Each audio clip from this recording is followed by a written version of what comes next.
If you know the name of this hippopotamus, please let me know in the comments. This is interesting. Got this guy. And lastly, my new personal favorite.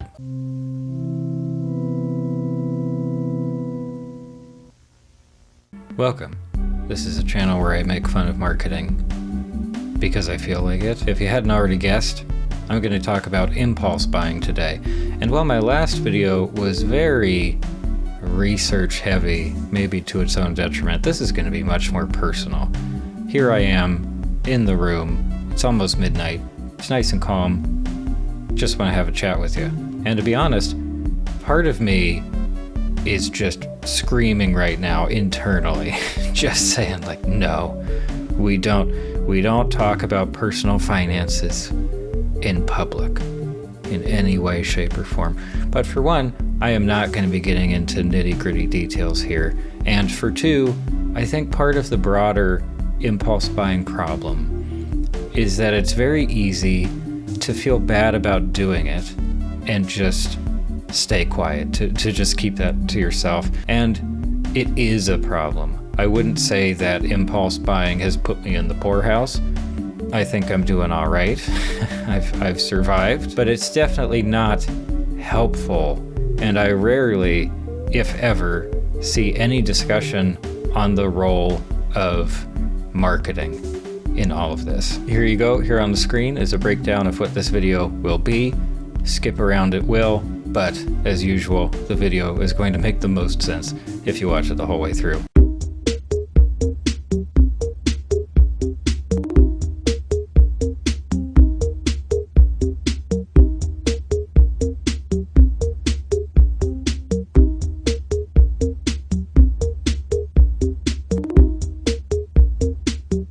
I think I'm in focus too, which is like a rare, this will not be resolved. Just leave it as fine, it looks fine. I've been thinking real hard about the kinds of conditions that typically lead to me making an impulse buy, and this is what I've come up with. When I've just had a cup of coffee and I'm listening to Cibo Matto, when I can't motivate myself to finish the day's work, after I've woken up from an early evening nap, after the direct deposit goes through, when the day isn't going the way I'd planned, after hearing an endorsement from a friend, when I feel awful and just don't understand why. Keen-eyed viewers will notice that none of these situations is directly related to traditional marketing. Video ads do not make me want to rush out and buy something. That has never happened in my life, as far as I know. Similarly, I don't look at like a social media post and think, oh my gosh, what great products they have. I sure wish my phone could immediately link me to those products. But indirect marketing is definitely still involved, let's say, in the pipeline. For example, marketing can have long-term effects. The worst ad is a forgettable ad. On the other hand, if you see an ad that you love or hate, then it's probably entered your long-term memory. So on a base level of like brand identity and brand awareness, that is really good news for the advertisers. Let's say that I see an ad for a blender. It has a good tagline, there's a centaur, and the brand name itself is memorable. I don't immediately care when I see that ad. I don't need a blender at that time, and arguably I will never need a blender. But 6 months later, after being convinced by a friend that smoothies are a really great breakfast option, I suddenly start looking at blenders. I still don't need a blender, but given the options, the Centaur brand blender is the most appealing by far. I haven't even heard of these other brands, but I know that Centaur brand. So not only did that ad from 6 months ago create some kind of positive association with this one specific brand, but it also created positive associations with blenders in general, with an entire product category. In a much more general sense, decades worth of marketing can also establish and reaffirm the link between products and positivity, whether it's the pleasure response of making a purchase or the idea that a given product will improve your life in some way, or that terrible myth that products solidify our personal identities somehow. These are largely passive influences that coagulate over time, and we might not even be aware of them at the moment of purchase. So even in those moments when I'm focused on how I don't want to let ads persuade me directly, there are all of these other ways that marketing could be influencing my decisions over the long term. So yes, there are absolutely ways that advertisers and brands can encourage or influence impulse spending, even if they're not leaning over someone's shoulder in the moment itself. At the same time, I have to be careful with what I say here. Like I'm not going to tell you that advertisers and brands hold all of the blame when it comes to impulse spending. The buyer is still complicit. Absolutely. Like when I buy something I really don't need and maybe don't even want, I am still the one making the decision. I have to go through with it regardless of what the influences might be. And to condense what I said earlier about the situations that lead to impulse spending in my own life, I'm buying stuff because I want to feel better. And in the case of online orders, because I want something to look forward to. Of course, anticipation is enjoyable on its own, but I also think that no product will ever be as exciting as my idea of it. If there are any musicians watching, maybe you felt this way about an instrument or about a piece of gear. The idea is so enticing. Once I get that, I'm really gonna commit. I'm gonna use it so much. I'll be motivated to practice. I'm gonna get better once I have this one thing. This one thing that I'm gonna buy is just the last piece of the puzzle. These are not rational thoughts.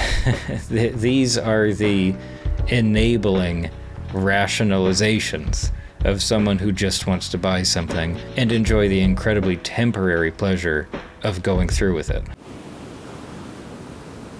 Before going into my strategies for reducing impulse buying, I just want to take a moment to say it's exhausting. It's exhausting to feel the need to constantly safeguard my money from everyone. I guess I think it's just part of the world that we live in. Regardless of how much money you actually have, everyone else wants it. When it comes to money, everyone is in perpetual competition with everyone else, whether they want to be or not. We are responsible for holding on to our money. We are responsible for resisting marketing in all of its forms. But I also think that it's healthy to acknowledge that all of this stuff is difficult. Brands have substantial resources working in their favor, to put it very lightly. Resources that help them encourage people to spend their money. But when it comes to us humans, we're basically on our own, collectively on our own. I mean, we can help each other out for sure. I just mean, we have to look out for ourselves. And incidentally, that is also why I have no problem criticizing marketing at all, ever, and why I will continue to do so here on this channel. In fact, just for reference, here is the respect chart, and as you'll notice, ads did not make the cut. Alright, so I'm going to offer my strategies now. None of the strategies I mention here are advice. I am not presenting these as like universal solutions to impulse buying. These are just what work for me most of the time. Also, now is your chance to leave some suggestions of your own. Joke answers are acceptable. I've decided, as long as the jokes are actually good. Everyone else, please vote on the quality of joke answers with a thumbs up or a thumbs down. You might not be able to see the thumbs down, but I can. Anyway, here are the strategies. Bookmark it. Save it for later. This feels very natural, especially for online shopping. So even if there's something that I know I would like to get, there is always a chance that it's going to go on sale sometime in the future, and just having the web page saved lets me check the prices over time. There are also those browser extensions that track prices, but those are kind of what's the opposite of a blessing in disguise. But regardless, you can do your own price tracking over time. It's not too difficult. Also, it ups the chances of just forgetting about a thing entirely, which is a bonus. That makes it so much easier to avoid buying it. That's the online shopping side, but if I'm doing some kind of in-person shopping, instead what I'll do is I'll take a photo of the product and I'll let it get buried on my phone by pictures of my cat and mildly entertaining license plates that I come across. Later on, when I am inevitably scrolling through my camera roll to free up storage space, I see that thing again and I can gauge whether I'm still interested. Reduce exposure. For me, this means watching fewer ads, watching fewer product reviews, staying away from hobby forums, which is something I'd like to talk about in the future, and potentially spending less time online in general. Set a limit, hit the limit.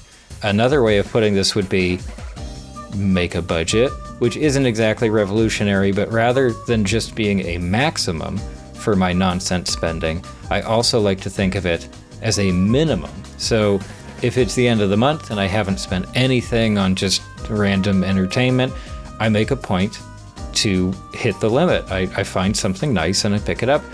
And because I haven't been spending wildly over the last few weeks, that purchase feels better, more exciting. I honestly think that buying less makes buying fun.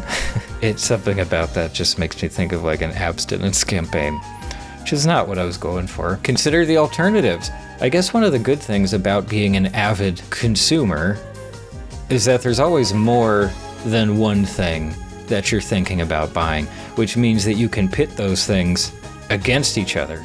Deathmatch. So, if I'm feeling enticed by, I don't know, a jacket, I like jackets, I have a few jackets, I'll look at the price tag and I'll think, okay, with that amount, I could instead get X, Y, and Z. I'm not trying to go and buy something else right away. That would defeat the purpose here. The goal is just to break that impulse. If I can just get away from that feeling, that hair trigger impulse, then I am less likely to actually go through with a purchase. I have more time for rational thought to step in and intervene. Thinking about alternatives also helps me save up for bigger purchases or just save money in general. Speaking of, you know those fundraising drives where they say, for the next hour, all donations will be matched 1-to-1 on behalf of the Robert Smith and Joanna Duncan Foundation. This is now something that I do with myself. So if I want to spend like $100 on something that really doesn't matter, that I really don't need, then I also have to put $100 into savings immediately afterwards. So, I don't know, what do you call a punishment that's actually a benefit? Eliminate all desire. This is a slightly more difficult technique. I'm still working out the bugs. Basically, I stare at a tree or maybe some grass. Both at once would be preferable, but it's California, so I take what I can get. And I think about what this exact spot will look like 500 years after I'm dead. It's very quiet. There's a nice breeze.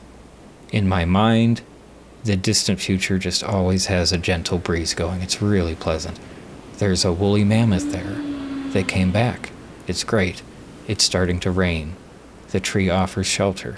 The woolly mammoth rests its trunk in the grass and sighs.